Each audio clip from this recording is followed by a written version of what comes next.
Welcome to the Terrible Podcast with your hosts from SteelersDepot.com, where you can find all your latest and greatest Steelers news. It's Dave Bryan and Alex Kozora, always lit, talking Steelers. And now, here's Dave and Alex.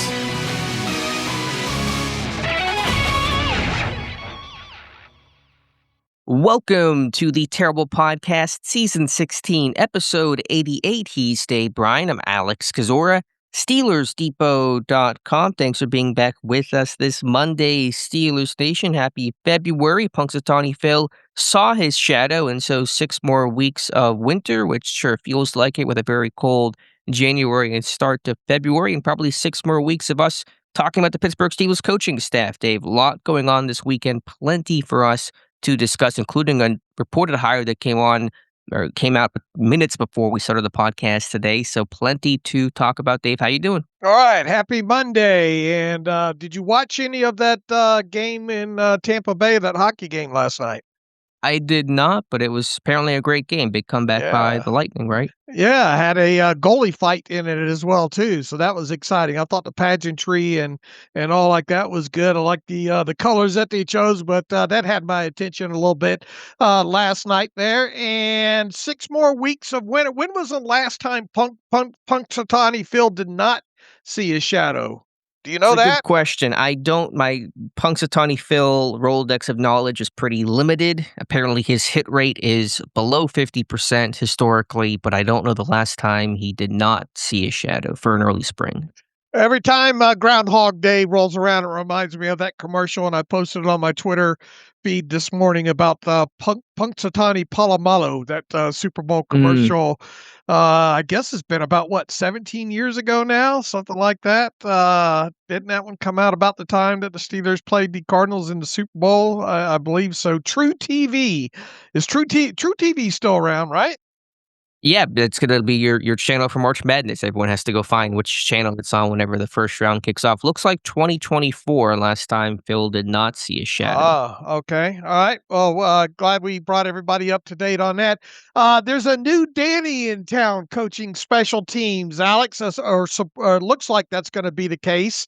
But I don't think he's going to win your heart the way Danny Smith won your heart. Tell the people about the news that broke right before we came on. This town is too big, or how's the saying go? This town isn't big enough for 2 Dannys. I'm butchering this so badly to start. I'm so sorry, guys. Let me just get to the football part of it.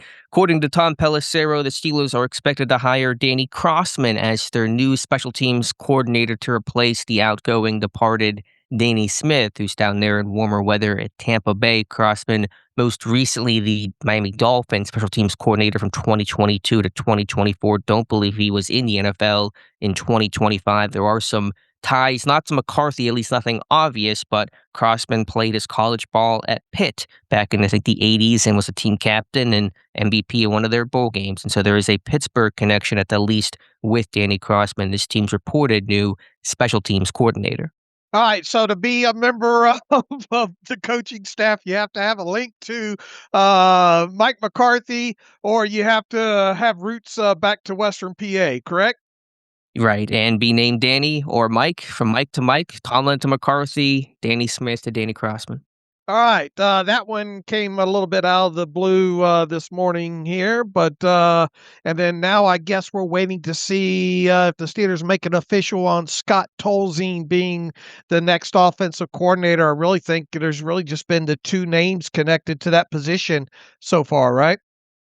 Right, him and Lunda Wells. I've not heard a date on when Tolzien was expected to interview. Maybe I missed it this weekend. I don't believe that's come out. I assume it's happening. So either already happened with the Senior Bowl being over, or is happening sometime very early this week, today or tomorrow, and then maybe the team makes that decision from there. All right. What else is going on with, I think we got some strength and conditioning people that are being reported as potential hires here, right? Well, let's talk about Crossman for a second. I know the news just came across, and so we'll talk about him more in depth, I'm sure, throughout this week. Just in my very initial search there, it seemed like Miami had some decent return units under Crossman in 2024. They were, I believe, a top 10 kick return unit, and I think just outside the top 10 with their punt return unit. And so Pittsburgh certainly needs a spark there. And hopefully Crossman can provide that. And the 2024 season is important because that was the first year of the new dynamic kickoff. So everything kind of before is the old model. This is the new model, and there was at least some success for Crossman in that first year. Yeah, the only thing I managed to pull up was his bio from the Dolphins media guide from 2024, but that, of course, came out before the 2024 season started, so it doesn't have any stats updated as far as that in the actual bio from there. So I'll trust your word on what had happened in 2024 with the new kickoff rule.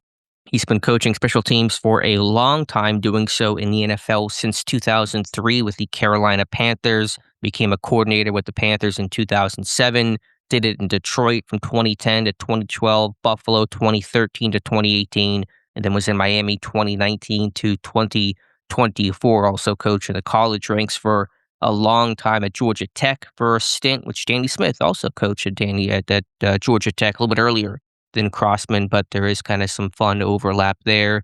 And it looks like he was at the Coast Guard coaching DBs and special teams all the way back in my birth year of 1993. All right. So we'll dig into that hire a little bit more, but that is going to be the replacement, and we'll see if the team hires an assistant in title. Again, under Danny Smith, I mentioned it before. Pittsburgh was the only team to have only one in title special teams coach. Of course, that being Danny Smith. Everyone else had a head coordinator and an assistant in title. Pittsburgh did not. I imagine they will add somebody for that role. They did interview Matthew Smiley over the weekend too, or at least we're going to interview him, the Buffalo Bills, and obviously that either didn't happen or whatever reason they turned to Crossman instead. All right. As you said, with the strength and conditioning coaches, there have been 2 reported hires, not confirmed by the team, but they seem likely to occur, and there are very much McCarthy ties here, and Mark Lovat as the head strength and conditioning coach and Grant Thorne as an assistant. At least we assume those are the roles and titles they will be wearing, and McCarthy worked with both of them in Green Bay for an extended period of time. I think one of them was in Tennessee, I want to say Thorne, last year, so there'll be a reuniting of the coaches in Pittsburgh. All right, not surprising there with the ties back to Green Bay. There's also sounds like a Scarnecchia that's going to be on the coaching staff, but not the older one who had all the success in New England with the offensive line. This one has some ties to some video stuff, right? That's one way to put it. It is Steve Scarnecchia, reportedly going to be a top assistant. We believe to Mike McCarthy. Aaron Wilson had tweeted this out over the weekend. There was no official title given to what Scarnecchia is going to wear in Pittsburgh in the past. He's basically been sort of this top aide to the head coach, sort of this semi-chief of staff role, I think, in Atlanta last year. And so he might become Mike McCarthy's right-hand man to help with just operations, practice schedule, and just sort of the logistics behind the scenes to make day-to-day operations a lot more smoother.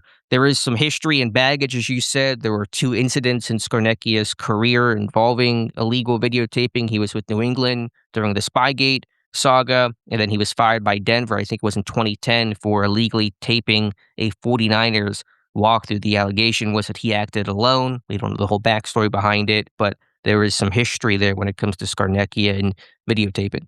All right, a little bit of the dark side, huh? Yeah, but I mean, he's been clean since. He's been in the NFL. He was not banned. He was punished, I think, by the NFL as part of Spygate, but obviously was nothing to be worthy of a ban. And so he was in Atlanta. He's been with the Jets. Robert Saleh hired him whenever he became head coach. And so the role, I don't know if it's going to be too much of a videotaping sort of role. It just might be more of that, again, chief of staff, I think kind of presidential, just helping out, all the stuff behind the scenes to coordinate, make sure the trains run on time, that kind of stuff will be the likely role. But again, that title is not fully known. It would be new in Pittsburgh, too, because no one's held this role, I think, really ever before the Steelers. All right. And an outside linebackers coach seems like we have coming to Pittsburgh from the college ranks, right? Yeah, that is CJ Ayu. I think it's the pronunciation on that. He played the NFL about 15 years ago and has been rising up the ranks at Texas Tech. He was the interim DC in 2024. Has gotten some pretty high marks, and so this will be his first, I think, jump into the NFL as a coach. I don't believe there are any clear connections to McCarthy, but if I'm missing something, then feel free to jump in and correct me, Dave. Yeah, I couldn't find anything there, but the more that you dig into CJIU, the fact that you get that this is really an up-and-coming guy from the college ranks coming over from Texas Tech, and they've obviously had some good development when it comes to their outside linebacker / edge guys over there. In fact, one's supposed to be, I guess, first round draft pick right this year, right? Who's that? One of the Texas Tech guys? Yeah. You tell me, because I'm still kind of getting caught up here on draft prospects and all the like there. All right. David Bailey you're talking about? Yeah, he's going to probably be one of the top guys, yeah. Yeah. So we've got that aspect of it there, and I did find a little coaching film on him or clinic talking about the hoops and kind of a drill he's come up with that where he splits the circle, I guess, into halves, and he uses that to function or to help with counters and finding the quarterback and working on the aspect of not only running the hoop but locating the quarterback, whether or not he steps up into the pocket, and then ball searching and coming up with counters off of the initial rush. So I found that quite interesting in that video. And he's a relatively young coach, too. He is 43, going to turn 44, so maybe not super young, but there is that mix and blend of, as McCarthy talked about, the experienced experts, the more veteran coaches that he certainly hired, James Campen and the like, and some maybe newer, fresher faces, guys coming from the college ranks, kind of know what that environment's like, how to connect and teach players from the college level. The way that you teach now is different than the way that you taught 10, 20 years ago. Attention spans are shorter. Probably have to mix up practice to make it less mundane, and so that's an interesting hire. Should that be the hire, and that would replace Denzel Martin, who I thought was a quality coach, but obviously had the benefit of working with some really good people as well. All right, so that we'll wait to make sure that's official. But once again, he's considered an up and coming coach, and people are talking about maybe down the line that this could be a future defensive coordinator in the league. Yeah, I mean, we'll see. Obviously, he's got to get in the NFL, and this will be his first job. He started in 2015 with Oklahoma as a special teams coach, moved on to Vanderbilt, 2016 to 2018, coaching D-line, and then USC quality control in 2021, Texas Tech outside linebackers coach, and that interim DC in 2024. I just want to go back to the strength and conditioning coaches. I know it's not the most sexy hires, and we have to still probably do some research on these guys, and there's probably only so much to really learn about them, but they're a really critical part of this thing. Pittsburgh, well, the NFLPA report card should be coming out soon, right? Maybe it usually comes out Super Bowl week to try to take some of the attention away from the Super Bowl, and it's a good time for that to be a headline for the NFL cycle. And last year, Pittsburgh, got poor marks in a lot of regards, but their S&C staff was really, really bad under new coach Phil Matus, who they hired over from Boston College, and he got, I think, the worst marks of basically any strength and conditioning coach in the NFL, and so he's going to be on the outs, and so it's important to have a really good coach with a plan in place, individualized for each player. That was, I think, a knock on him, where the plan just wasn't tailored to specific players, and it was just too broad-based, and it wasn't super helpful. That's what the report card at least had to say, and because of the new head coach, I think, as you mentioned, I still have to research it a little bit more, but Pittsburgh can start their offseason program earlier this year. I believe it's going to be in early April 6th or thereabouts. And so those are the first guys that will really get to work with this new group of players and the new guys to come in the roster and all that kind of stuff. And so those are the first coaches who can really work with the players during phase one of the offseason. And if those guys can get this group to hit the ground running, you'll have that benefit throughout the rest of the season. All right. And I know Mike McCarthy in one of these several interviews mentioned 2 extra weeks of off-season time. Is one of them when OT or when phase 1 starts, and is the second one being able to report a week early for training camp? That sounds roughly right. I believe you at least get an early jump on OTAs, but I just have not taken the time, and shame on me for it, for not researching this thing out. But I believe that at the very least you'll get some early OTA time. But again, that phase 1, McCarthy, to my knowledge, really can't be around those guys for phase 1 of the offseason. That is strength and conditioning. That's weight room type of stuff. That might be some very light on-field stuff, I think, for early parts of phase 2. but, it's not like you start the offseason program and it's like a training camp practice. It's a pretty Right. slow ramp up. It's all very much dictated by these new CBAs. And so guys like Lovat and Thorne are going to be big players in the initial sort of intake on this roster. All right. Did we get all the coaching news there? Because I got one other question for you there. Well, we have a departure. We talked about all the guys that they're expected to hire or have officially hired. We should talk about one departure, and this one's a disappointment, Dave. And I talked about on, I think, the Friday show that super excited Gerald Alexander would be kept and DB's coach and all that kind of stuff, and he'll be back. And the lie detector determined that was a lie, even though it was not a lie. It just was what the report was at the time, but apparently over the weekend, Gerald Alexander decided to take a job with the Minnesota Vikings as their DB's coach and pass game coordinator under Kevin O'Connell and DC Brian Flores. So Pittsburgh went from hoping and believing they would retain Gerald Alexander to now needing a new secondaries coach. All right. We wonder if that's going to be the guy from Washington, right? Right, Jason Simmons, you wonder if he'll slide in. Could he have the same role as Alexander as DB's coach and pass game coordinator? It's basically the title that he held in Washington the last couple seasons, and so that would make sense. But could they also still want to add a secondary coach and make Simmons the pass game coordinator? You could do this thing in a couple different ways and build out the staff a little bit fuller. Usually there's two coaches to coach the secondary. Pittsburgh had two last year, and Gerald Alexander and Anthony Midget, because it's a big group with like offensive line. You don't want one coach to have to deal with all the corners and all the safeties in practice. That's tough to do in positional indie work. They're working different groups. The cornerbacks are doing one thing. The safeties are doing one thing. They're drilling different, coaching points. And so usually you need two coaches. So I would expect someone else to be brought in. What those titles will be, we'll have to find out. But I'm bummed about this, Dave. This is a loss. Alexander, I thought, did a good job last year. Joey Porter Jr., his best season. James Pierre, a career year. Both those guys could get paid this offseason. Porter, an extension. Pierre, a pending free agent. Brandon Echols, I thought, had a good year, was a pretty good value add.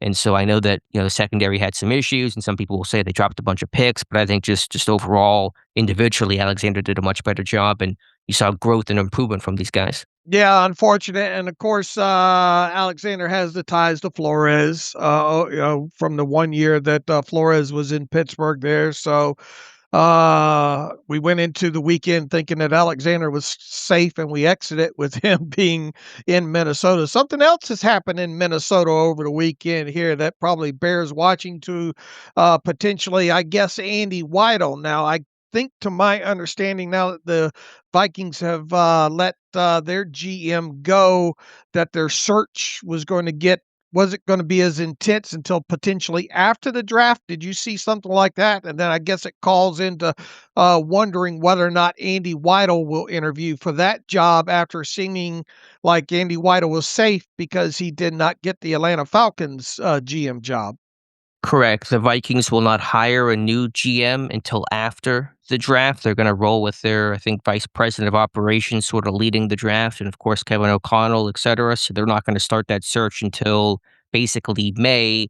Could Weidl be a candidate? We don't know. I'll imagine they're going to look for more of a traditional, quote-unquote, GM instead of the previous GM, who was very much analytics-based. That was kind of his background. And these things always work in opposites. You hire one guy, then usually when you fire him, you want the opposite background. So you're going to probably look for the old school scout GM position, and that Weidl certainly fits that bill, but they're going to have their pick. There were only a couple GMs hired this year, only two of them, Ian Cunningham in Atlanta and John Eric Sullivan in Miami. There'll be no competition. Obviously, post-draft, you'll have some time to let this process play out. Very similar to Pittsburgh when they replaced Kevin Colbert as his Omar Khan becoming his successor after the 2022 draft. Pittsburgh could take its time because there wasn't any urgency to get a hire made right away. You're not competing with anyone. It is kind of a quieter part of the season, and so I imagine they'll take their time. We'll see if Weidl becomes in the mix. At the very least, they'll have him through the draft then, so there is that positive. Right. And with Alexander, too, there are a lot of ties to Flores. As you said, the 1 year in Pittsburgh, but Flores also hired Alexander in Miami in 2021, or 2020, I should say, out of college, his first NFL job. And so those guys go way back. They coached together those 2 years in Miami and then again in Pittsburgh. I just thought maybe with the Patrick Graham hire at DC, which became official on Friday, with Alexander working with Graham in 2024, that might help keep Alexander in Pittsburgh too. Maybe there was something where they didn't get along. Who the heck knows? Because, Alexander only had the 1 year with the Raiders, but I think a coaching staff change was happening there. So it's a bummer. I mean, some people say good riddance, but I think it's a loss. Yeah, I do as well too, especially with the development and hopefully continued development of Porter on into this season. So the open spots on the coaching staff right now, that list is beginning to dwindle. The OC hire has not been officially made. There's been no reporting of an offer being made to my knowledge, but Scott Tolzien could certainly be the guy. Tight ends coach remains open to replace Alfredo Roberts. D-line coach remains open to replace Carl Dunbar. Outside backers coach has not been made official yet, but RU seems to be the favorite there. And then we'll see. They'll probably again add somebody in the secondary. Will they add some more special teams assistants? They probably will add somebody there too. And maybe some other positions on the staff will come to be, but the staff is getting close to being finalized. All right, I was going to ask you, is the PR people like Burt Lawton, are those people that Mike McCarthy would hire, or does that come from up higher from like Omar Khan and Art Rooney II? That's a good question. I don't know what kind of authority McCarthy would have there. I don't imagine he has a PR guy that he'd love to bring in, so it's probably less of a McCarthy decision as it is more sort of a Rooney collective decision. So I would imagine, and plus you probably want some continuity there. You want a PR guy that knows the building, knows the media market, the temperature of it all to kind of help you through this first year. So I don't think you want to make a change this year anyway, but we'll keep an eye on it. I do wonder about somebody like Daryl Young, who's the director of player development, who has a key role with the rookies and new people that, come here in terms of acclimating them to the city and a lot of kind of off-field stuff about where do I rent an apartment? How do I navigate myself around the city? He's the guy that takes them on tour of St. Vincent College about a week before training camp begins, so they get familiar with the area. Will he stay on staff, or will he be replaced by somebody else? That's probably one under the radar position we'll be watching for as well. All right. So what is your overall intake on the coaching staff right now? I know it's not finalized, but it is filling up here pretty quickly and probably will be even more so by week's end. What's your thoughts, Dave? Well, I mean, I'm excited about the outside linebacker coach and IU. I think that's because McCarthy said you want a mix of some of these young up and coming guys. And I think IU definitely fits that aspect of it. So I found that interesting over the weekend. Don't have a lot of thoughts on the strength and conditioning guys, but as you stated in the NFLPA survey, the Steelers did do well at that. So it makes sense for him to be linked back to some guys that he knows from the Green Bay days there.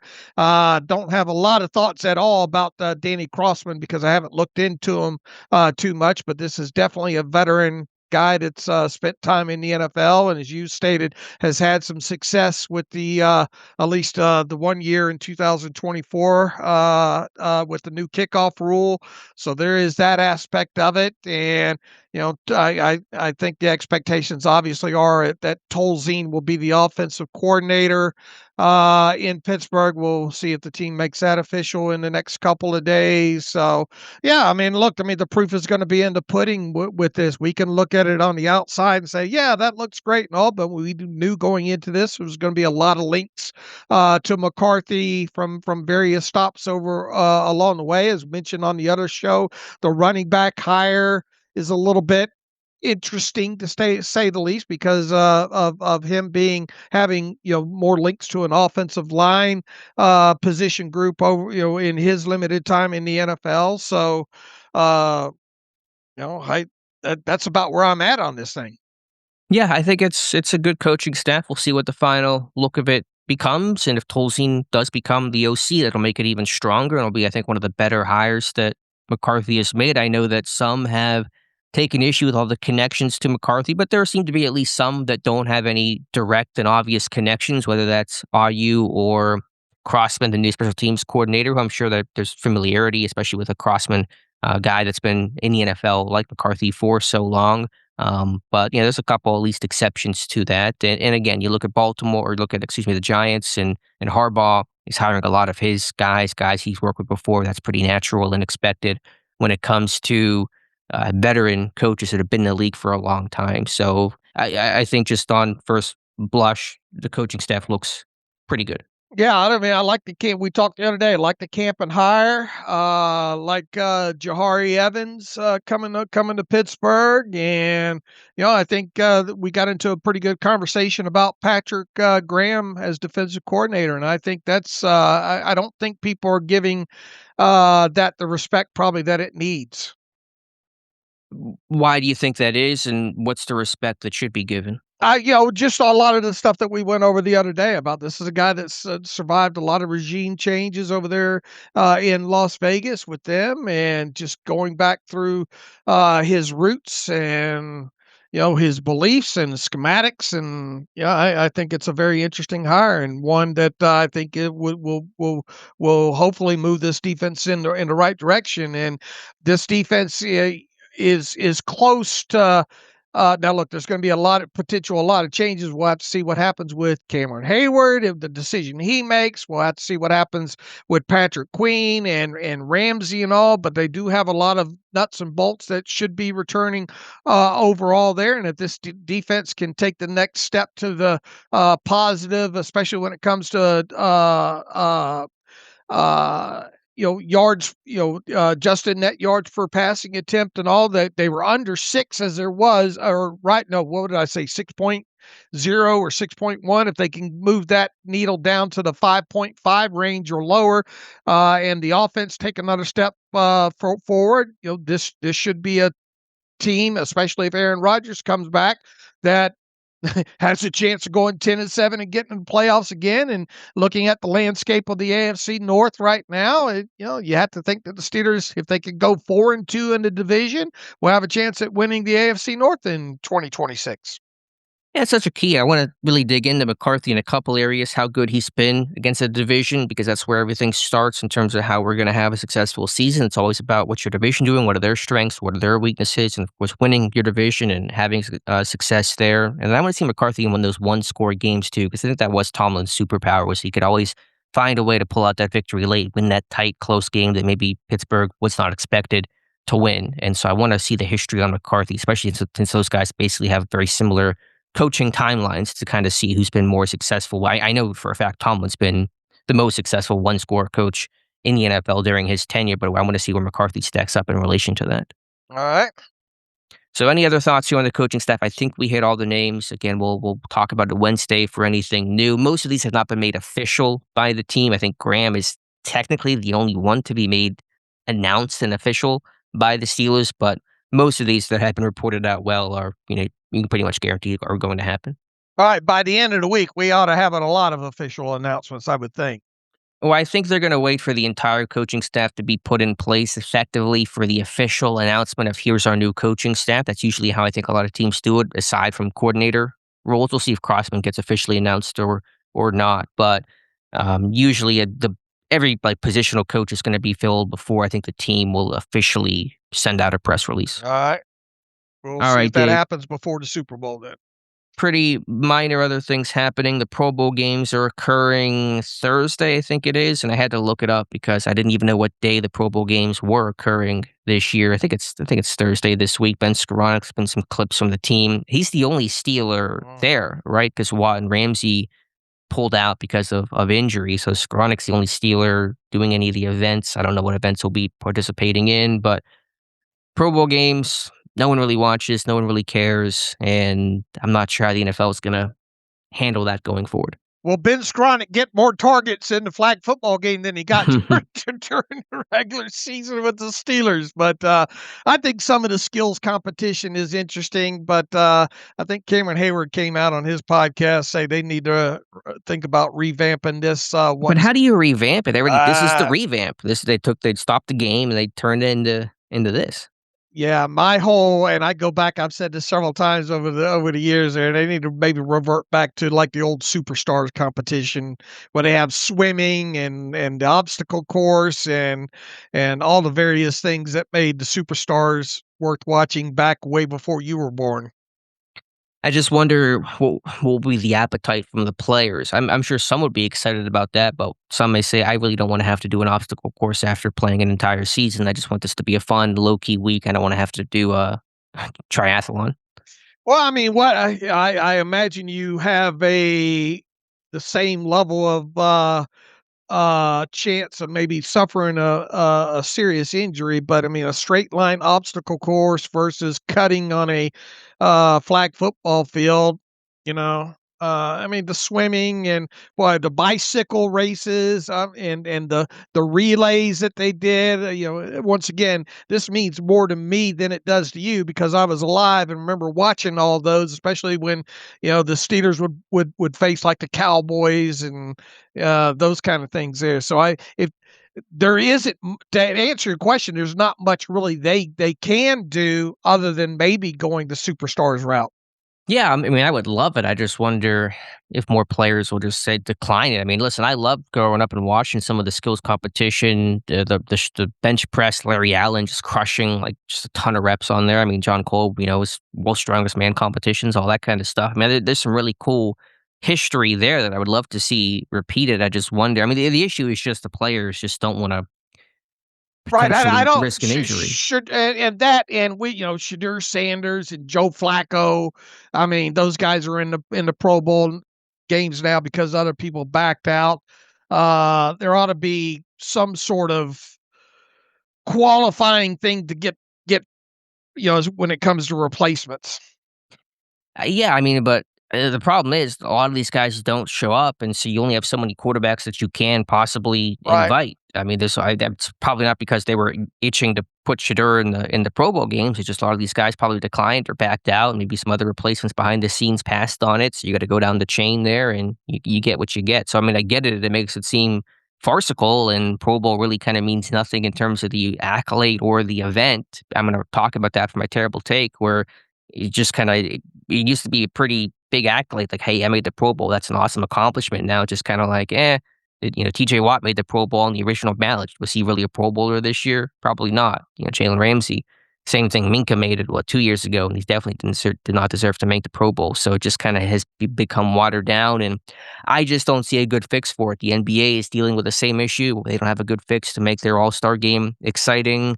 You can't make the game count for anything. You can try to pay these guys some more money, but how much do you really want to pay these guys for the Pro Bowl? There just probably is not a great solution to it in the modern day. Yeah, it's definitely not from the days that I grew up watching the actual Pro Bowl game where those guys went after it real hard. On the other end, the NFL honors will be this week, and the Hall of Fame will be announced by then. And is there more news coming in, Dave? The Steelers are interviewing Scott Tolzien today for the OC job. And so we just wondered about when that interview would take place. I thought it would be probably early this week with the Senior Bowl officially over, and it'll be Monday, Dave. All right. So we'll see how quickly that might transpire into him potentially getting the job. I hate doing this stuff on the fly here, but the Rooney Rule, does it require 2 minority candidates for coordinator positions, or is it one? I want to brush up here on the rule for when Pittsburgh can make the hire. NFL teams are now required to interview at least 2 minority candidates for vacant head coach, GM, and coordinator positions. 1 minority candidate is required for the quarterback position. These ones, I believe, can be in person or virtual for the 2 for the coordinator job. But given that what we know, that Lunda Wells had a virtual interview on Thursday, Scott Tolzien today, there should be at least one more name that has to come in to satisfy the Rooney Rule before any Tolzien hire could occur. Okay. So who that could be, we don't know. But that's my understanding of how the Rooney Rule and the expansion of it has come to be, where Pittsburgh could not, for example, just hire Tolzien today unless I'm just missing some information or they interviewed somebody and it's not been reported. All right. But it would be a big hire to get Scott Tolzien and the guy that we talked about basically within the hour of Mike McCarthy being hired or being reportedly being hired a couple Saturdays ago. Let's see. Any other for the Hall of Fame? Yeah. So LC Greenwood, hoping to hear his name called. That's the one Steeler who is in contention, a finalist through that senior committee. We know Bill Belichick did not receive the 40 votes needed. So that was basically one of 4 people that could now potentially make the Hall. And some signs are indicating it's going to be LC Greenwood, but it's not been confirmed. All right. We'll definitely have that news by the time the Super Bowl gets underway. And I thought it was interesting that Peter King admitted that he was wrong whenever he left Troy Polamalu off his ballot, whenever Troy was inducted or, was elected to the Hall of Fame. And at the time, King's rationale was he assumed that Troy would get in the Hall of Fame, and so he wanted to use his vote for somebody else with a lesser chance to get in to help them.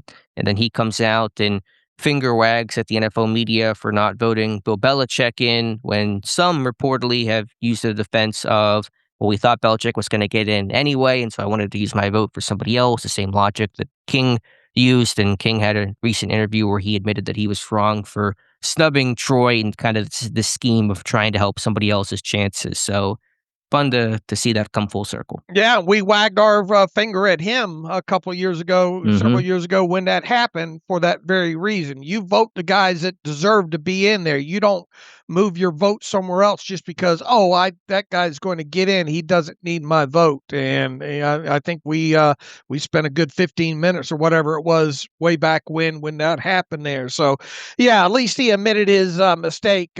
Look, how tainted has that process now become? And we obviously, I don't want to spend a lot of time on this. We talked about it the other day with the Belichick news and all like that. But do they need to rotate out these voters every year? And do at least half of them need to be guys that are in the Pro Football Hall of Fame? What needs to be done with that process to ensure crap? And you're never going to ensure crap like that doesn't happen down the line, or do they need to have just stricter rules or what have you? So something needs to be done so we're not running into situations where people are saying that guy's going to get in, so I'm going to give my vote elsewhere. Well, the first thing is the vote should be transparent. The vote should be public and made known the way that what baseball, I believe, does it that way, where every ballot is known. I understand the potential drawback for this guy might get criticized and he might not stick his neck out for a guy because he's going to worry about the public perception of his vote. But I think they have to be public and transparent and just have all good awareness of who's voting for who and who got this many votes, all that kind of stuff. I think it's just a good practice to be as transparent as possible about this process. And so that's kind of the first step that I would take, Dave. All right. What else you could take? I'm not sure. It's always going to be subjective whenever you're doing this voting. Should they rotate out? I don't know if they should rotate out. I mean, it could be the same problem with any new group of voters that come in. One thing, I think there are two simple questions every Hall of Fame voter should be asked. And if they can't answer yes to this, they don't get the Hall of Fame vote. Question one, is Bill Belichick a Hall of Famer? The answer is yes. Even from the Steelers fan perspective that certainly does not have love for Bill Belichick, he is a Hall of Famer. Regardless of what you think, unless you are so legalistic about the Spygate stuff where you say that is disqualifying, the way that some will not vote in Barry Bonds and Roger Clemens and the like there for the steroid PED. If that's your thing where you'll never vote the guy in, then there's maybe a case you can make. But Bill Belichick, the resume is a Hall of Famer. The second question that should be asked is, do you remember who you voted for in your Hall of Fame ballot? This is an issue with Bill Polian where he said, I didn't. That wasn't the guy that was telling everyone to not vote for Belichick. I was not the ringleader of this process. And they said, did you vote for him? And he said, I'm like 95% sure I voted for Belichick. And I think I voted for LC Greenwood too. But he could not remember with confidence who he voted for. I think the Hall of Fame did come out and say that Polian did, in fact, vote for Bill Belichick. But if you can't remember who you voted for, you also don't get to vote for the Hall of Fame. Those are my rules. This isn't like being asked what pair of socks you wore yesterday, right? Yeah, this is a legacy, history-defining vote for not just Belichick, but for any of these guys in any year. And if you can't remember who you voted for, then you don't get to vote for the Hall of Fame. Yeah, it's sad that we've reached this point right now and all this stuff that it ends up becoming talking points like this. But do I think it's tainted? I don't think it's tainted. I think this will be it's a bad moment for the Hall, obviously. But are these guys going to be any less revered or respected or any less gravitas to making the Hall of Fame? No, it's still an incredible honor. And 3 years from now, it's going to be felt the same way it was felt about a year ago. Should there be limits on how many go in each class too? Well, I'm not super well versed in how the Hall is doing things. They changed their protocol within the last year or two, where it's it's a weirder ballot to try to limit the number of guys who get in. And that might be one reason why Belichick did not get in, because there's this weird process where it's not just up and down votes on Belichick, yes or no. It's this other kind of more complicated process of, I forget exactly how it works. Again, I'm not super well versed on this, but it's not just yes or no on these guys. It's basically we can only vote for like one or two guys of the senior committee of the 5 finalists, and you couldn't vote for all 5 if you wanted to. You have to kind of be very selective in how you do it, and that's produced some really weird results. Not just this year, but I think even, wasn't there like last year there was no senior member that got voted in. They did not get enough votes to get in, and so nobody got in. We thought for sure, like, was it Art Rooney Jr. even? Somebody we thought was going to for sure get in, and they didn't get in. It was a super weird result and outcome. I think it should just go back to the up and down vote. If that means you have a class of 11, great. If it means you have a class of 3, then fine. That's how baseball does it. You've had some bigger classes, and I think you've had years in the Hall of Fame where there was 1 or none. I think they made Cooperstown. So make it simple, up down vote. Make it transparent. Keep it simple. Keep it transparent. I think it's a very easy and best way to go about it. All right. What do you think, looking back now, about what they did during the centennial year and all like that with the larger class? Yeah, they had that class really expanded. Now, I forget, because that got lumped in with 2021 because of COVID. So how many guys made the centennial class? Was it 20 that got in, or was that just the combination of the 2020 and 2021 inductees? Let's do a research on that. How many? But that was the year that? that Cowher got in. I think Troy was also elected that year. There were a couple Steelers that got in during that centennial class. 20 member centennial class of 2020. Yeah, I mean, you're not going to do that again, obviously, just because you're not going to have a centennial class coming up. But I don't know if you don't need something like that. Just have the normal ballot, have the normal 15 finalists, and your senior committee, which consists of 5 people, right? Three players, usually a contributor and a coach, and then I'll have up down votes on all those guys from there. Yeah, I think the biggest thing is making the votes public too. Yeah, I think transparency. Now, what would you say to those who are concerned and say, well, I want to kind of stick my neck out for this guy, and maybe I don't believe this guy's a Hall of Famer. It's a little controversial, but I'm not gonna vote that way because I don't want to have my Twitter mentions, take all this heat for making this kind of off the wall pick here. Do you think that's a valid response from the Hall of Fame voters? Well, I mean, if you can make a good argument, I mean, that's what it's all about anyway, is its opinion with these things. And people make cases all the time for maybe guys that most wouldn't probably agree with, but just make sure you have a solid argument that you can stand and defend it. Yeah, I think if that's the responsibility and the weight of the job, that yes, you may receive criticism, but that is heavy is the head that wears the crown. If you're going to have the responsibility and the role of being a Hall of Fame voter, then it should be public. And if you take some criticism for it, then so be it. That comes with the territory. And if you don't want that criticism, that's fine. We'll find someone else to be a Hall of Fame voter. You don't have to do it if you don't want to. You're not obligated and required to do so. So I think if that's the process, then that's totally fine by me. All right. Where to from here? Well, just one last note in the Hall of Fame. Assuming that Bill Belichick gets in next year, which seems, he's not going to get snubbed again. If he does, that'll be insane. It's insane already. He's not in the Hall of Fame. But then, Mike Tomlin was going to be on the ballot, and you would assume that he will not make the Hall of Fame next year. Although I'm not sure how exactly that works with him.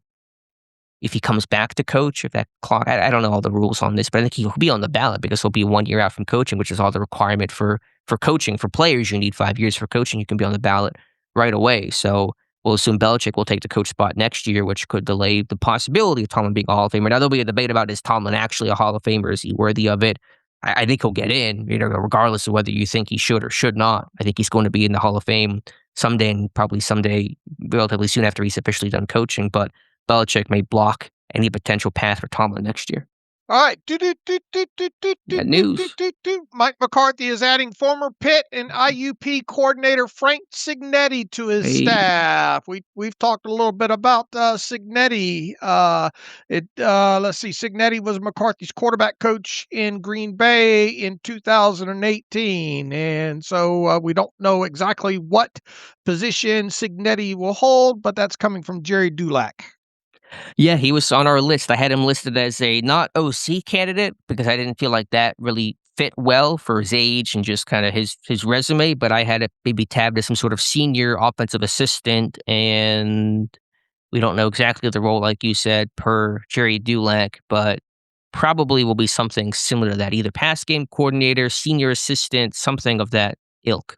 All right. So we got a little bit more staff news in here. Yeah, it's been a busy couple of days with the coaching staff. So there you go. So that's probably an expansion of the coaching staff, maybe some roles that haven't been on there. I mean, Pittsburgh had offensive assistants last year in Matt Baker and Mateo Cambu. They were Arthur Smith's guys carried over from Atlanta. They were not senior, they were younger guys, but we'll see the official role on. So we did get a Cignetti, like we talked about after all, Dave. Just not Kurt Cignetti. All right. Connecting more dots there back to McCarthy, obviously.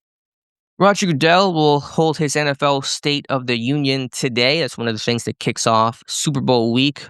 What do you think will be asked about? If you could ask Roger Goodell one question, Dave, what would you ask him? Oh, goodness gracious. I haven't even given that any thought whatsoever. Nothing's popping to my head right now. I would guess I would ask about potential expansion of the NFL of teams, I guess would be one thing. What are the plans down the road about expansion? Then obviously how close are we to 18 game season and mixing in some bye weeks and I guess expansion of the 53-man roster possibility and what that would potentially look like, and all the things I think that would go along, because look, it's going down this path, and don't take away is preseason games going to be a thing of the past here pretty soon? That's another concern of mine. I know to most people it's not, but if you don't get to training camp and you don't get to take in any of these practices or team scrimmages, you don't get a chance to evaluate these guys on the outside like I do during a handful of these preseason games. So that's another concern of mine that probably isn't equal to someone like you who gets to attend every training camp practice and all. So I just off the top of my head, those are the things that roll off. Yeah, I think that's a good list. 18 games. How do you still allow some of these long shots and undrafted free agents to have legitimate chances to make their case? Is there any consideration to changing the offseason program itself? There's been some discussions and rumors the NFL might kind of revamp and get rid of OTAs and start things in June and have a real slow ramp-up period of training camp that starts kind of in early July and ramps up through. So I think 18 games, something to talk about. Do we expect to see that in 2026? What would be any potential trade-offs and negotiation points of what the players will get in return for an 18th game? Will there be 2 bye weeks of an 18-game season? Or 18-game season? I think that there certainly should be. So we'll see what Goodell has to say today. All right. We usually end up getting the full version of that, via either taping it live or on the YouTube. So anything significant to come out of that, we will be writing about it on the site. I think they air that live too on NFL Network as well. So we'll keep an eye out for that. Anything else here, Dave? I should have mentioned earlier, I have a live stream tonight, 7 p.m. Eastern time. So of course we'll be talking more about the coaching staff, the McCarthy hire, and anything else that you guys want to chat about. Just search my YouTube name, Alex Kozora, 7 p.m. till 8 p.m. Anything else going on, Dave? I guess one of the big questions I think Matthew Marksey or either him or you wrote about is the buzz about Will Howard is the train getting too much attention right now when it comes to Will Howard? Well, what I'll say to start with is whenever this guy does hit the field, whenever that is, in whatever form or fashion, preseason, if there's a regular season opportunity, the expectations are going to be really high and probably unfairly high for somebody who did not take a single snap inside a stadium, somebody that's still pretty obviously green and is going to make mistakes. And even if he is a starter that we just don't know about yet, it's going to be this great gem, this 6th-round pick that comes out from nowhere in NFL circles to become a really good player. There's going to be lumps and there's going to be some issues along the way. It's just natural for anyone at that position. And so I just worry that he's going to make that first mistake and people will go, he sucks. Let's move on. And that's just not going to be fair to him, especially with the bar being set so high before this guy's even taken a snap inside a stadium. Look, I'm on record as saying if Aaron Rodgers doesn't come back for whatever reason, my hope is that they would lean into Will Howard, at least give him every opportunity during the offseason to potentially be the starting quarterback. But I've been careful in saying, look, am I saying that Will Howard is the next Tom Brady or potentially the next Tom Brady? No, but there has been a lot of positive stuff, obviously coming out of Mike McCarthy in these early interviews and press conferences that he's had. And, obviously the players have been asked about it on a couple of these podcasts, and they're excited to see what Will Howard can do. And, it's just, it's the fact that it's an unknown. And I keep rolling back to the conversations we had last year before the, when training camp and preseason were getting open. I was so excited Will Howard was bound to get the most snaps at quarterback during the preseason, and we were robbed of those. And it's unfortunate. If there's one kind of minor yet major thing to come out of the 2025 season, it was the fact that we didn't get to see anything of Will Howard outside of what you got to observe of him during training camp there. But to answer my own question that I presented to you, yeah, I think the hype on Will Howard has gone overboard at this point right now, because we're talking about sight unseen guy at this point. And then now, when you talk about all the rumblings or the perceived views on Aaron Rodgers' potential return at this point right now, it feels like, at least to me, that it's 75% or greater chance that Aaron Rodgers will return. And obviously we don't know for sure, but if that's the case, then Will Howard's not going to be the starting quarterback of this team in week one. The question then becomes, can he do enough to be the backup to Aaron Rodgers, at the start of the season or at any point during the season? So even though I was on board as saying, if Aaron Rodgers doesn't come back, I'd like to see this team, lean in heavily to Will Howard during the offseason. It still doesn't mean that people should be over the moon about Will Howard, because we haven't seen anything of him on tape since his time at Ohio State, obviously. So yeah, I do think the buzz is reached too much of a fevered pitch at this point, for all the reasons that I mentioned. I think, putting aside levels of hype, which Will Howard can't control, no one can control, what are you looking for from Will Howard during his first in-stadium snaps? And we'll assume that begins with a preseason this summer. I mean, I'm just looking to see him on the field, period, because that's something I have not seen. So just want to see where he's at. Obviously, you can't judge a lot by preseason ball, because, we go back to the Kenny Pickett perfect preseason and all like that. Just the fact that I'd like to see him. That's, I'd like to actually see him take snaps in the Steelers uniform, even if it is preseason. What might be a sign of, okay, Pittsburgh might really have something here with Will Howard? What would you see, intangibly or tangibly, that would suggest that, okay, maybe there is something special with this guy? Just the comfortability aspect of him, with having, gone through the full training or most of the training camp last year, and then getting himself off of IR in the middle of last season, and getting what few practice reps I'm sure he got, from that point forward there.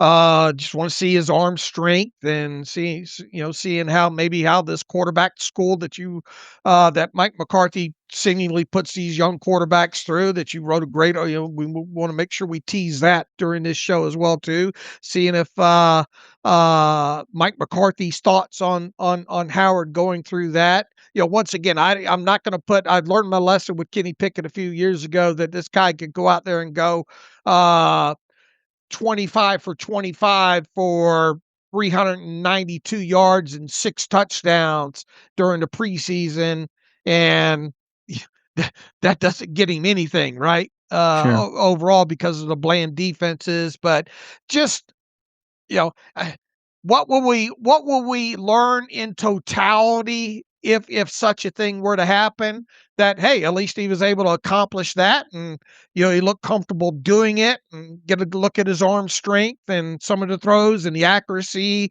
and, a lot of the stuff that you would normally look with a young quarterback. But then in the same breath, as I've stated in the past, you don't really know what you have at quarterback in the NFL with a young quarterback until that quarterback makes around 20 starts or so.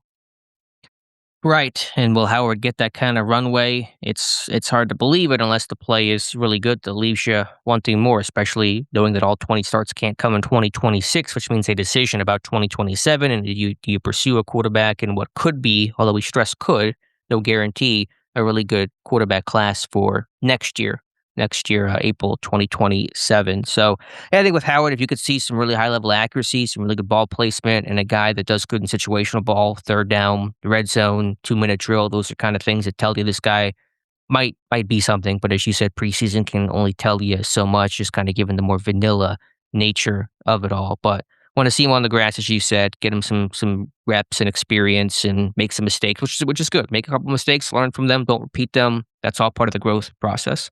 All right, and we'll obviously see if this team decides to draft a quarterback at any point during the 2026 NFL draft, and see how that impacts things, and see if that's yet another one that can go through the quote unquote McCarthy quarterback school. Yeah, and speaking of which, I found a really good clinic on McCarthy coaching and talking about how he coaches the quarterback position. It is a pretty dated one. There was no official date on it. I believe it's right about 2006, right after he was hired as the Green Bay Packers head coach. And so it's certainly, it's 20 years old, but there's still some core philosophies and fundamentals and principles that I imagine hold true. And a lot of things that you heard McCarthy say in that '06 clinic, he's talked about present day. And so I think there's a lot of carryover about how he'll coach, nuts and bolts of the quarterback position. So it's hard to really talk about in the audio format. You guys can go read it on Steelers Depot right now to kind of go through the entire clinics. It really kind of goes into everything from footwork to throwing motion to philosophy on audibles, what he looks for in a quarterback, and just the mechanics of it all that I think will be worth watching and remembering throughout this process. McCarthy's a big proponent of tweaking, especially footwork, and usually has some sort of mechanical change for these guys, but it's really in depth and kind of talks about some of the changes he made with Aaron Rodgers from his, throwing style, which where at Cal, Rodgers would hold the ball around his ear. He brought that down at the NFL level to a more natural position in the chest. And so just kind of some of the changes he's made over time. So got a bunch of clips, a bunch of quotes, and just a lot of the philosophy on Mike McCarthy, because if he can find that quarterback and develop him, he's done his job as Pittsburgh's head coach. All right, it's a fairly lengthy post, but well researched, and you got a lot of pictures and take coaching points and all that. What is your biggest takeaway after doing that deep dive? Well, I think just to be clear, I don't believe the quarterback school exists today, because I don't think that's really allowed by the CBA to have that sort of dedicated off-season work. I'm sure some of that's kind of been carried over into the time that they can work together and OTAs and individual stuff in practice, but I don't believe the quarterback school is a thing anymore. Somebody could tell me if I'm wrong on that, but I just don't think it's allowed by NFL rules today. My biggest takeaway from this, and I'm still kind of sitting and stewing in the thought a little bit more, but I've kind of tabbed McCarthy as more of that pocket passer, that more traditional quarterback. And I think his quarterbacks certainly have reflected that, whether that's Dak Prescott or you think Matt Hasselbeck or, Jake Delhomme, guys that he coached and had success after they went somewhere else. But I think in part of the development that McCarthy offered, Rodgers was mobile, but, could make a ton of plays from the pocket, obviously. But McCarthy really talked about and focused more on flexibility and rhythm and mobility more than I thought he kind of valued. I think he values that more than I initially gave him credit for. So could he look for a quarterback who is a little more mobile and doesn't have to be kind of a true old school pocket passer? Potentially. So that kind of opened my eyes a little bit when he talked about that need of quarterback mobility. All right. If you're listening to this and you get a chance, make sure to go by the site and read that lengthy post, well researched by Alex. And hopefully I'll have something on Patrick Graham tomorrow on a deep dive, not quite to the clinic level. I don't think he has a clinic like this the way McCarthy does, but we'll have a good background in bio and philosophy and some coaching points from Patrick Graham that'll be up either tomorrow or Wednesday. We can talk about it more then. All right, and it seems like all the head coach positions around the NFL are now, at least on paper, filled, and that means that no head coaching jobs for the two Rams candidates of Nate Schillhouse and Chris Shula. So with Schillhouse should assume the offensive coordinator role, I'm guessing, in with the Rams, with LaFleur going to the Raiders, and I would imagine Shula stays as the DC there. So a lot of hype about these two guys, but despite all the openings around the NFL, and we kind of hit on this the other day, no head coaching jobs for either this cycle. What team made the best hire of the 10 that have been filled? Yeah, that's a great question. And I can try to run through the list if you want to. I don't have the list in front of me, so I'm not properly prepared to ask that question. But you have McCarthy in Pittsburgh, Harbaugh with the Giants, Halfley with Miami, Monken in Cleveland, Mike LaFleur for the Cardinals, Clint Kubiak will become official post Super Bowl. Did I say Stefanski for Atlanta? Saleh for the Titans. I think I'm missing a couple there. I tell you who I don't think made the best one is the Browns. Yeah, it's. I feel like that might be the least. Let me see if I can. I'll read the list off here. Oh, I just got a stupid head thing. Bills, Joe Brady, Steelers, Mike McCarthy, Ravens, Jesse Minter, Giants, John Harbaugh, Falcons, Kevin Stefanski, Dolphins, Jeff Halfley, Titans, Robert Saleh, Browns, Todd Monken, Cardinals, Mike LaFleur, Raiders, Clint Kubiak. Best hire. I think Halfley in Miami is quite interesting. I like what Stefanski did, or Atlanta did with Stefanski. I'll give my answer while you think about it too. I'll go with one of the last ones to be reported, Clint Kubiak with the Raiders. Pair him, Mendoza together. Yeah, I know that there's more to the job than just being the offensive mind and the quarterback whisperer, but that's a great way to start off with your number 1 overall pick. All right. I would probably go. Give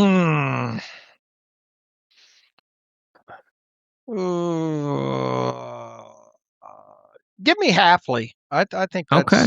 I think that's quite impressive. Won't be mad about that. We'll see how that pans out there. Who made the worst hire or the second worst hire? Because I believe you're just going to say Todd Monken for the Browns is the worst hire.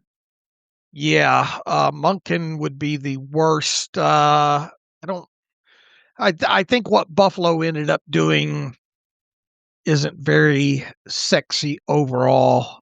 They should have just stayed with McDermott there. I kind of wonder if that will pay off the way they think it's going to pay off with Brady.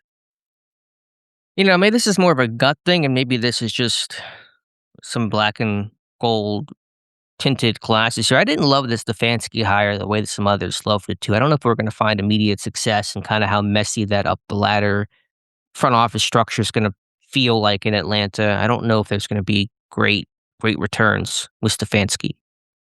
All right, now when you circle back to the Steelers, now that Shula and Schillhouse obviously didn't get jobs at all, I mean, in hindsight, and look, I mean, the dots were obviously easy to connect. I don't think this was an awful hire. I just think as far as sexiness and as far as grades that you'll see probably from different opinions, it's going to be right in the middle of the pack. Yeah, I think that's about right on the McCarthy hire. I don't know, I don't know what grade I would give it. I'm not super into grades, and they're all obviously pretty meaningless. I mean, if I had to rank exactly where I'd put the McCarthy hire, I have not obviously done that exercise. It would probably be 4 or 5, probably on the list. I'm not quite sure where it would come in. I'd put Kubiak ahead. I do like the Halfley hire. What was a better hire for kind of the veteran coach? Well, let me ask it this way. There were 4 previous head coaches that were hired this cycle, right? 4 quote-unquote retreads: McCarthy, Harbaugh, Stefanski, and Saleh, at least for the NFL level. We know Monken and Halfley coached in college as head coaches, but we'll put that aside. Rank the 4 retreads from best hire to worst hire. I mean, yeah, I think you start with Harbaugh, number one. Is that a guarantee to work? I feel like everyone just going, oh, it's going to be a success. And obviously there's a lot of good pieces in place, but is this thing like destined for success the way that some are? I I'm not don't know if convinced. I don't know if it's destined, but I think they look. I mean, they think that they've got the quarterback situation solved. They got good pieces. I think on the defensive side of football to work with. So I think I think he comes into a situation where there's a the clay is very moldable there.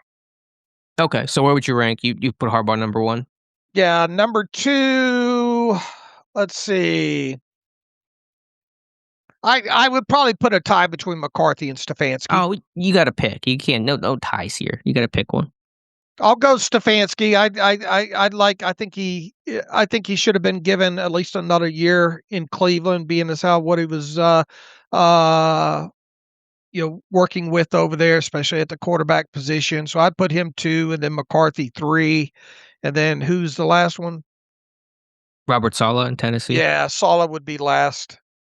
I'll go Harbaugh number one, even though I'm not 100% convinced that it's obviously a good hire still. I'm not going to deny that. Number two, I'll say McCarthy too. I think the alignment on quarterback vision, if he can find that quarterback, it's going to be a big hit. But there is, I think, a clear gap between Harbaugh 1 and McCarthy 2 in terms of the tiers. And then the third one, again, I'm not crazy about the Stefanski hire. I'll put Saleh 3 and Stefanski 4. I think Saleh's a good coach. I just wonder, he had that dysfunction with the Jets. It was difficult to navigate. Tennessee's felt maybe they're trying to get their act together, but still a little dysfunctional. But as a veteran coach, I think he can raise the floor of this team. So that's how I rank him. All right. What was the better AFC North hire? We'll put Monken aside because no one's going to pick Monken as the better hire. McCarthy to Pittsburgh or Jesse Minter to Baltimore? Better hire. I kind of wonder about Minter just being too close to that kind of Harbaugh tree, I guess, overall, if that's going to be a good or bad thing. I did like Jesse Minter, as far as early candidates go, and kind of he was one of the ones that I thought could potentially get the job in Pittsburgh there. But obviously McCarthy's track record, has a longer track record, obviously, and has had success in the NFL, and he's taken over a fairly veteran roster, especially on a defensive side. So I think I'd go McCarthy and then Minter. I'll go Minter. I was one of my top guys I was looking at. He's put together a good coaching staff. He couldn't bring home Jim Leonard, which would have been a huge home run hire if he could have gotten him as DC. He's going to Buffalo, Leonard is, but Declan Doyle is DOC, good coach, long time. I'll take Minter. But since we're already halfway here, Dave, can we just rank the head coaches and see where we come in on McCarthy? I'm going to do the exercise. I'll tell you, is his hire better than Mike McCarthy? And we'll see where you come in at the end, kind of. We've done quarterback rankings in the past, and you can value what does better mean, however you want to interpret that. But I'm going to just start you off here, Dave. Joe Brady to Buffalo, the promotion there, better hire or worse hire than Mike McCarthy? Worse. Okay. Jesse Minter, better hire, worse hire than Mike McCarthy? I'll just say slightly worse because that's I think what I just spewed out there. Right. John Harbaugh, better, worse hire than Mike McCarthy? I think better. Kevin Stefanski, better, worse hire than Mike McCarthy? I think I had Stefanski higher there. Yeah, you did. Jeff Hafley, better, worse hire than Mike McCarthy? I would say probably better. Okay. Robert Saleh, better, worse hire than Mike McCarthy? I'll go lower. Todd Monken, better, worse hire? Oh, lower. Mike LaFleur, better, worse hire? I just kind of view that as kind of insignificant more than anything. So I definitely take. I mean, I like him. I just don't think it's a great potential landscape for him to succeed. Talk about uninspiring hires. And then Clint Kubiak, better, worse hire than Mike McCarthy? Lower. I mean, I like Kubiak too. I like Kubiak too, but a lot of it's going to be dependent on what happens here with Fernando and how they're able to move forward from there. So worse hire than McCarthy. Yeah. So you have McCarthy as the fourth best hire out of the 10 this cycle, behind Harbaugh, Stefanski, and Hafley. Yeah, that sounds about right. That sound right to you? Okay, I'm trying to think. I would disagree. I would put Minter as the better hire. I got Harbaugh the better hire, Hafley better hire, Kubiak better hire. I'm not 100% sure on the others, but I'll give McCarthy 5th. I'll put him straight in the middle of the pack there. All right. All right, so we'll see how it turns out in a couple of years. All right, Dave, any other final thoughts? No, I think we got through everything that really significant at this time, and we do have the live stream to think about being prepared for tonight. I imagine we'll get a lot of, questions about Howard and Rodgers and the coaching staff and all, so we ought to be able to fill up an hour there. All right, Dave, before we get to reader emails, and close out today's show, let's hear from our friends over at MyBookie. Yeah, they're definitely our friends. They've been around advertising on the podcast for quite a few years now, and happy to have them back again this past season and on through the Super Bowl now at this point. And yeah, the Super Bowl is almost finally here. Super Bowl, I think both the teams have arrived out there in the West Coast and in San Francisco for the week of the Super Bowl. Radio Row week heating up. Will be interesting to see who from the Steelers. I don't know. Is Cam Hayward going to be out there having his podcast? But regardless, Super Bowl week is finally here, and MyBookie is where you turn your bets into bankroll. Everybody's watching the big game this coming Sunday. Everybody's got a take on what's going to happen, and this is the one game where the props matter just as much as the score, and that's why I like to use MyBookie. They've got all their props up on the site. We're going to be having a contest on the site like we do for the readers with some props involved, and anything props imaginable you can find at MyBookie. Their Super Bowl prop board is deep and fun to play. It's the same reason they get talked about on Jimmy Kimmel Live every year when the game rolls around. If there was ever a time to get involved right now with MyBookie, it is right now. One account, one wallet. You can bet the spread, live bet the second half of the game, hit the casino during the commercial. It all lives in one place. And not only the Super Bowl action, they've got NHL, NBA, NCAA, basketball, anything imaginable at MyBookie. You can find a line on probably and bet on. So if you're new to MyBookie, go there now. MyBookie.ag. Use our promo code TERRIBLE at sign up and get your first bet covered up to $500. What that means is if that first bet doesn't hit, use your bet back bonus token and you can run that amount back again. So don't just watch the big game this coming Sunday. Make it pay with MyBookie, and you can find that at mybookie.ag. They have an app and everything if you're on the go and want to take advantage of the site that way. So that's promo code TERRIBLE, and your first bet covered up to $500 by using your bet back bonus token at mybookie.ag. All right, thank you, MyBookie, to their continued support and some NFL news at large. Sean McVay and GM Les Snead of the Rams just got contract extension, so no surprise there. Those guys staying in LA for the long haul. All right. Well, let's get a couple of emails mixed in here before we close things out. Let's see. Bryce wants to say, mark my words, here's what we're in for when it comes to the hire, which he calls, uninspiring, risk adverse. He says it's a good floor, but a very low ceiling. He says an offense straight out of the early 2010s, static, no motion, no passing concepts that build off of the run game, no shifts, very little innovation. It'll be heavy players. It will be heavy players over plays, a lot of shotgun, a lot of passing to supplement the run game. That's the offense we're going to see. Old school West Coast. He says defensively, he says we'll see. Hopefully the new DC will build the secondary around Joey Porter Jr. and the versatility in the front seven. He says here's the pathway to win for the Steelers. Go the Eagles Sirianni route, surround McCarthy with so many dudes that it's basically too big to fail with his style of a coaching. So that's Bryce's take on the hire. there. I don't know if there's, I mean, it's just that's Price's opinion that he's emailed like 3 or 4 times. So we finally got to it here. Nathan Casey writes in, what is stopping the Steelers from going in on Malik Willis and making him the next year's Sam Darnold? A good system and solid team can elevate his physical tools. If he isn't good, as long as the contract isn't crazy, it is a low risk proposition that won't ruin next year's draft picks. If they add some receiving pop and utilize Booth better, the offense could conceivably be much better. Also, the running back being fungible and Gainwell due for a significant contract bump. Why not let him sign elsewhere to either get a comp pick or buffer a free agent signing of their own? He says Caleb Johnson is on the roster, and they could also draft another running back if they aren't sold on bringing in another veteran. Well, the whole thing that we've talked about with Malik Willis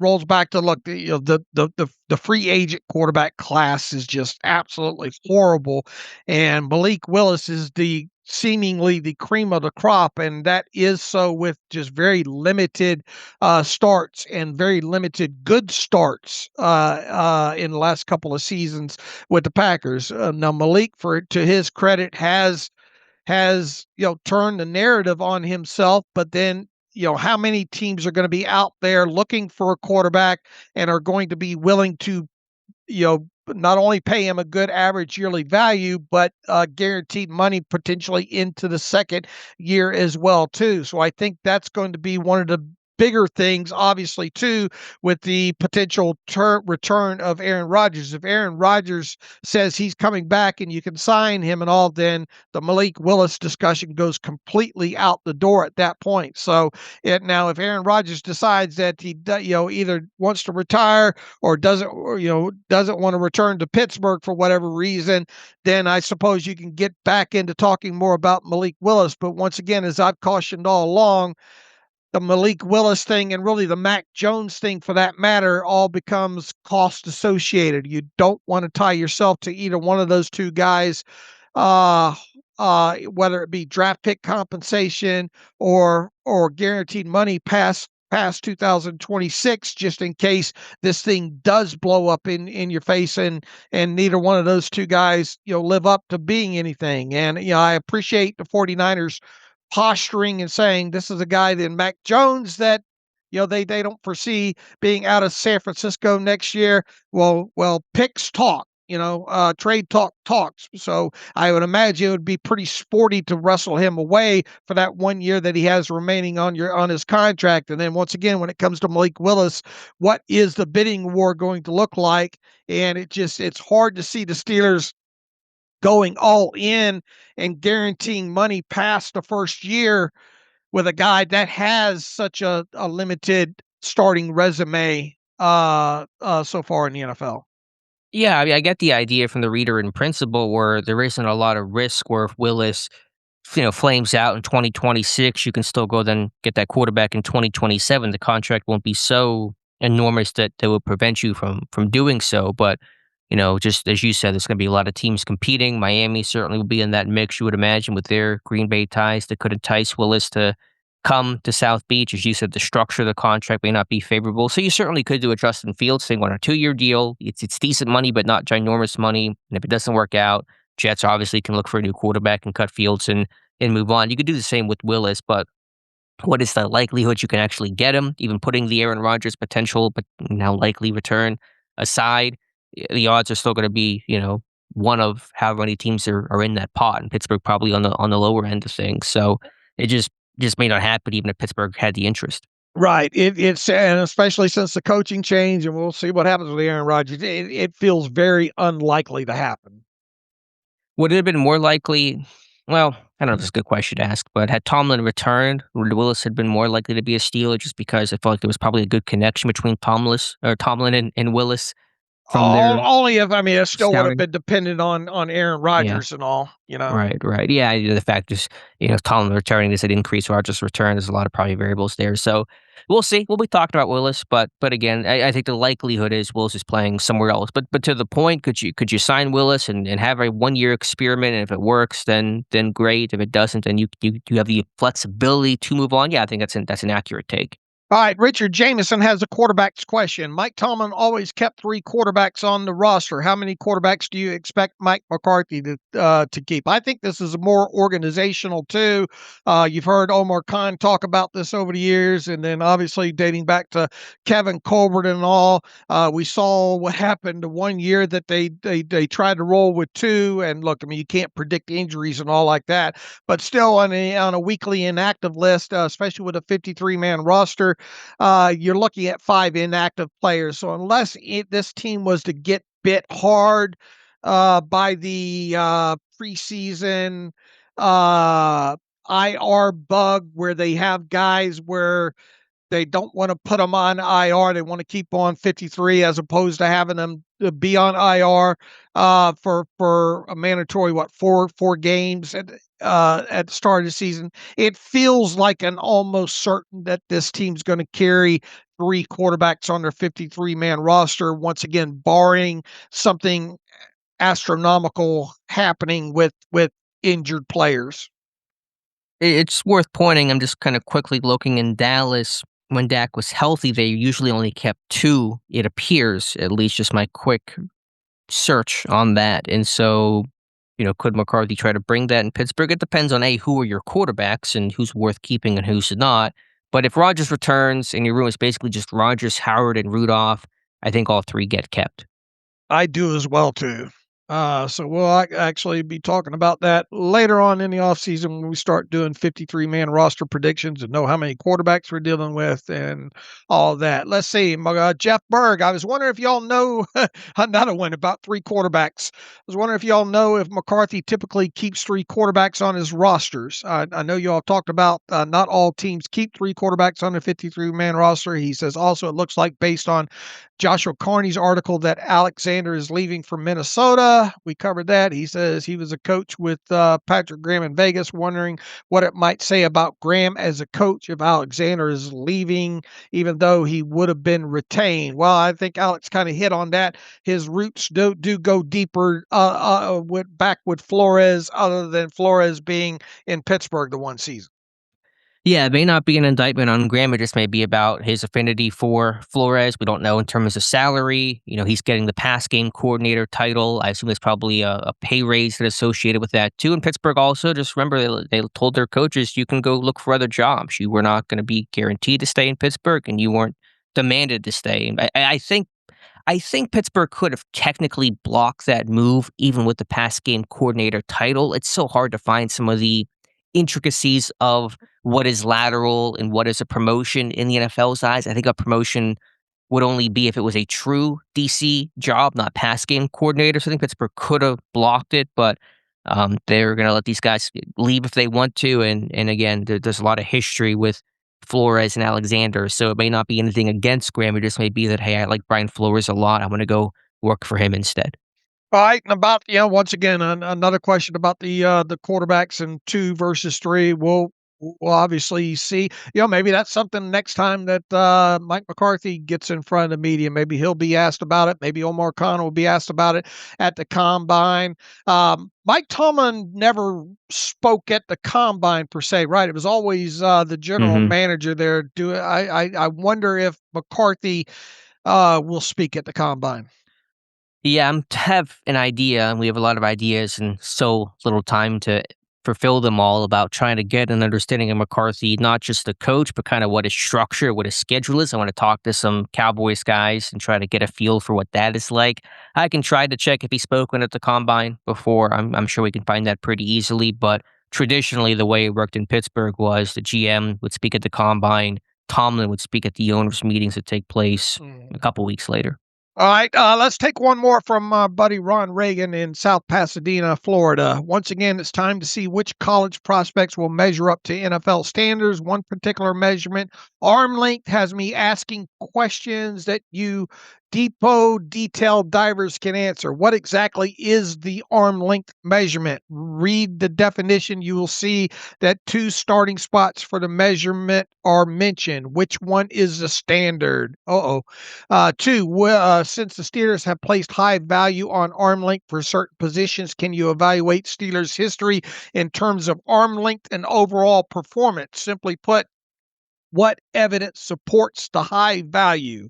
He says, obviously, arm length is only one of many factors contributing to potential performance of a given prospect. I suspect that longer is better, bigger's better. But where does the arm length become an excluding factor? If you have a cornerback, overall strong attributes, but has alligator arms, do you scratch him?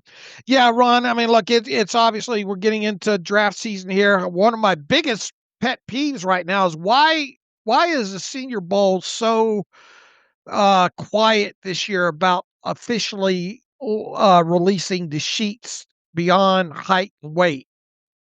Wasn't there controversy last year about their measurements where they felt pretty inaccurate, or was that the combine that was? I think it was the Senior Bowl, wasn't it?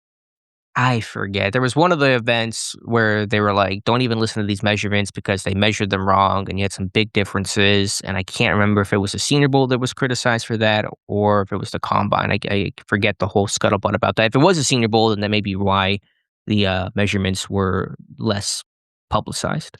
He says you see that there's 2 starting spots for the measurement are mentioned. Which one is the standard? I'd have to go back and research what they consider the standard as far as arm, where the arm length starting spot is. Yeah, and that's why you get differences from a pro day versus a Senior Bowl and the combine. The combine is still viewed as the universal metric. I think there's a clip from Joe Thomas that says from the shoulder to the end of the middle finger, but again, each group kind of does it sometimes a little bit differently, or it's a scout that usually does it. So you'd think it'd be standardized at this point, wouldn't you? You would think, but the NFL can be pretty weird about that kind of stuff sometimes. So I think Joe Thomas had said shoulder to end of the middle finger seems to be, at least Thomas, his experience. Now, again, he was measured a long time ago, so I don't know.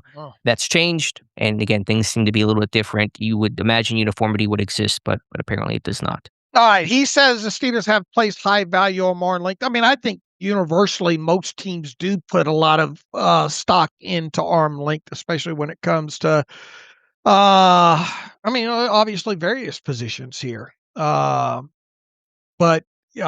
how much more emphasis and value do they put on maybe arm length for certain positions as, related to other organizations and all? It's hard to obviously tell. Yeah, and it depends. Positions that matter more. Offensive line obviously gets talked about a lot. Usually that's the main position discussed when it comes to arm length. I mean, there's benchmarks for each team, and generally it's one of those things where if you're under this benchmark, your chance of success historically is pretty low.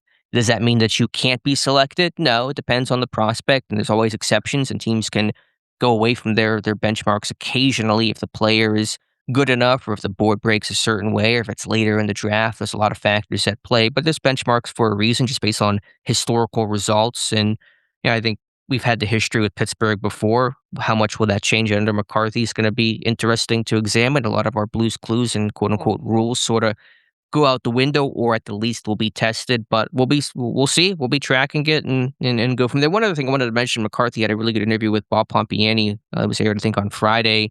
Talked about analytics a lot, and McCarthy gets the rap of this old coach, or he must be a boomer, he's out of touch, but he's actually pretty big into analytics, not beholden by them. Well, he'll just do blindly whatever they say, but he talked about it at pretty good length, and talked about learning COBOL, which is a computer programming language that he did in Kansas City, that kind of doing some baseline analytics growing up. And he mentioned even AI, and you and I certainly have our qualms about AI, but there could be value in that. I think he's the first Steelers member to ever mention AI publicly. So there's certainly a different tone he takes with the value of analytics compared to Mike Tomlin, who very much was an old school gut kind of guy. All right, we're getting closer to Alex Kozora's annual What They Look For series, and those have been still pretty, meaningful overall, right? Yeah, they've had some general success. It's not the say-all, end-all, but we've had some use out of it. We'll probably do it again this year, but with the caveat of we'll see how much this changes, because again, it's kind of a brave new world in terms of what they may look for. And look, I mean, we've seen, go back to Nick Herbig, one of the, definite outliers when it comes to, not only the Steelers, but kind of universally when it comes to edge rushers and measurements. Yeah, the Kyle Van Noys of the world, the Herbigs of the world, but that's why there's benchmarks, but you don't want to have the blinders on where you ignore the guys who don't make the benchmarks either, 'cause sometimes those guys can emerge. But you can only play those odds for so long, and generally those who don't reach your benchmarks will not be successful. There's always exceptions, but there's a bunch of other guys that fail that just get ignored.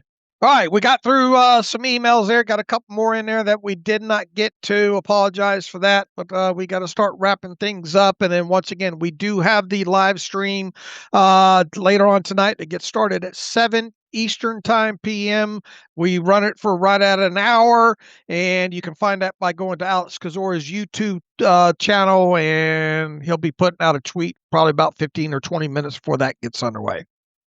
All right, so we'll be back on Wednesday. We'll talk to you guys then. Yeah, maybe we'll start bringing in our Shrine Bowl people and Ross from the Senior Bowl these next several shows and start getting a little bit deeper into draft and draft talk, and hopefully start mopping up the final discussions about the coaching staff and what that shapes up to be here. So until Wednesday, you can follow me on Twitter at Steelers Depot. Follow Alex at Alex_Kozora. Follow the show at Terrible Podcast. Email the show theterriblepodcast@gmail.com. If you like what we do and want to donate, SteelersDepot.com. Hit the donate button. Also, if you like an ad-free version of the site, SteelersDepot.com. Hit the ad-free button and follow the directions that way.